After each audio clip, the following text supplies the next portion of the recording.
Working on my 95 Mustang, and the instructions I'm ready to show would be very similar for any SN95. So it's been 105 in Texas, and put a new fan in, rewired it, had a recall done on the car, which all I did was I put some fuses in. In the process, they checked to make sure the fan was good, and the high-speed fan and all that.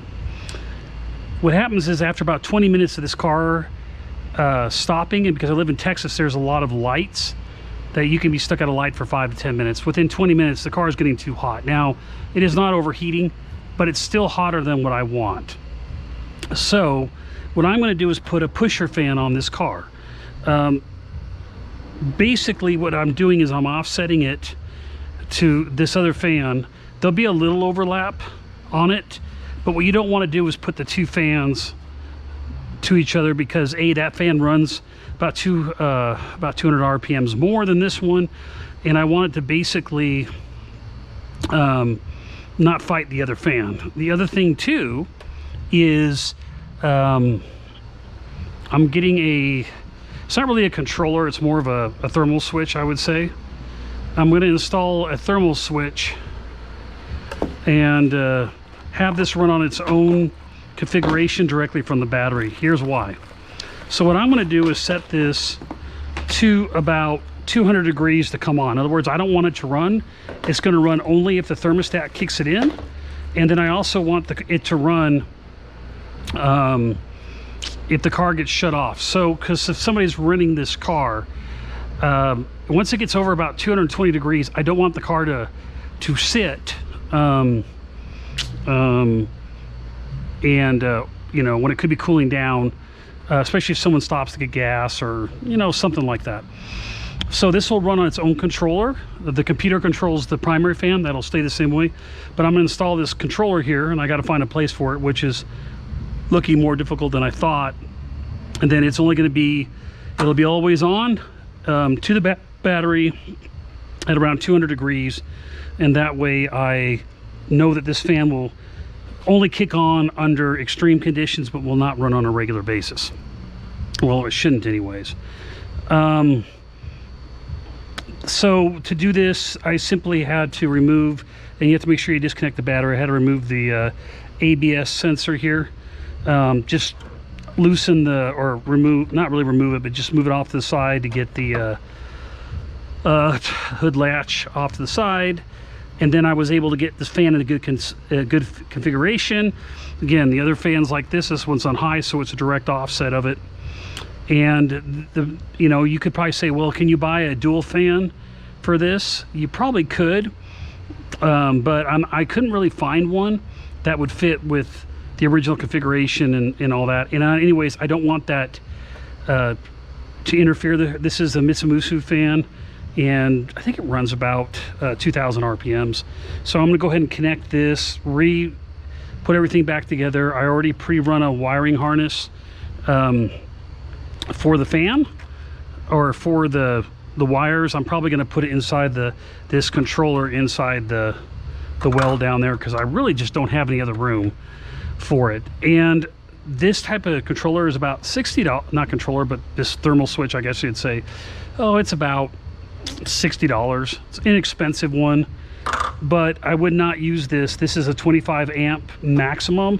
That's about what this fan runs. So if you're going to a bigger fan, like this could not support the original factory fan. So you need to keep that in mind. If you're putting a fan that maybe runs 3,000 RPMs or something on it, then you would definitely need a better unit than this. So I already removed the fan and you know, the overflow and stuff like that. So I'm gonna go ahead and get this connected. Actually, I want to make sure that fits. I'm gonna push it down a little bit further than I want, and that will fit. All right, so we're putting it there basically.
How this fan kit works is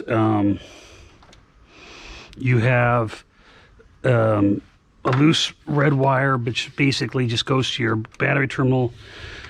It runs to the fan, and then it runs. So, and I've reverse wired these because I want the fan to spin reverse. So basically, it goes to the fan goes back to this. Again, I don't know if you use the word relay or whatever. It's not a controller technically. And then you have to run this yellow wire here, which I know I spliced it weird, but I wanted to add length. I didn't want to use a black cable for good reason, because I don't want it to be confusing. So you can either run this yellow, you could run the yellow to like I want this fan always on based on temperature. I don't care if the car is not running, I still want it to run. If you didn't, you could run this yellow to like you know, like an ignition part of the car. You could run it to like the splice into the AC, so when you turn the AC, it would force the fan on. You can do a lot of different things. Again, I always want it on. The green, the actual green one here, is if you wanted to put a switch that just turned it on. So I'm not going to do that. You could, but if you want to just have a switch in the cab or something to turn the fan on, you know, if you're into racing or something like that. But at this point, I'm going to go ahead and start making it look presentable. I end up running a negative wire loop on while I was at it from the AC. Two things. By doing this in the future, I could put a switch over here that would just turn would break the ground, so I could shut off the AC. Maybe if we have like 110 degree, and if this thing goes out for rental, I may just tell someone you can't use the AC and have a switch here or something. Or if I decide to run a controller based on AC pressure, if I put a controller on here, I will need this ground. So I decided, since I was breaking everything apart, I'd do that at once. Again, that's not necessary for this. But what I'm going to do now is just get everything cleaned up and then go ahead and test this.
There's this particular model, again, is a temperature controlled one. It goes into the radiator. I'm putting it, they always tell you to put it up by the spout.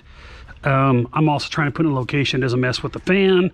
But again, my goal with this fan is nothing but temperature controlled. So they also sell a model that is you hook it up to your temperature thermostat.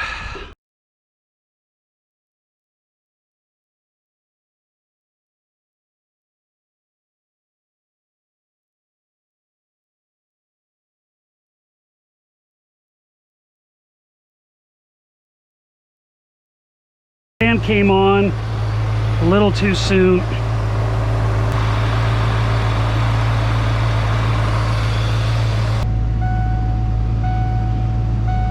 I just got done with installing this. You can see all the wires are nice and all that. Made it so I could just pull the harness out. Car's running a heck of a lot cooler, though it's only like 90 right now, so I'll take it for a road spin soon and see if it solved the problems when it gets close to 100 a day, or when it is 100 a day.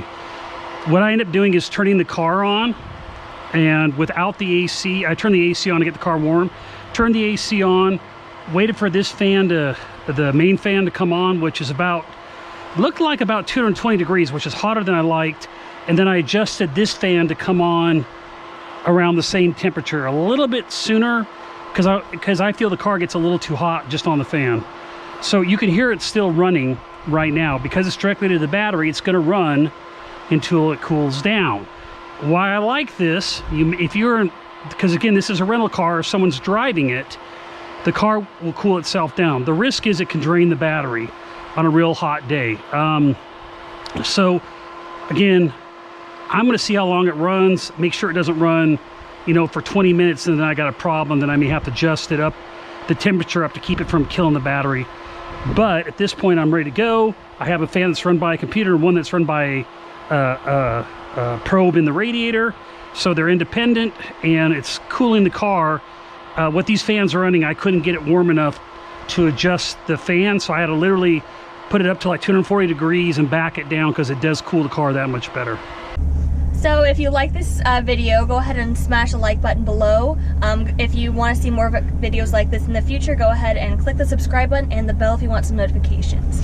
See you next time on Chasing Mustangs. Thanks. All right. Great job. Yeah, I see it like literally every day.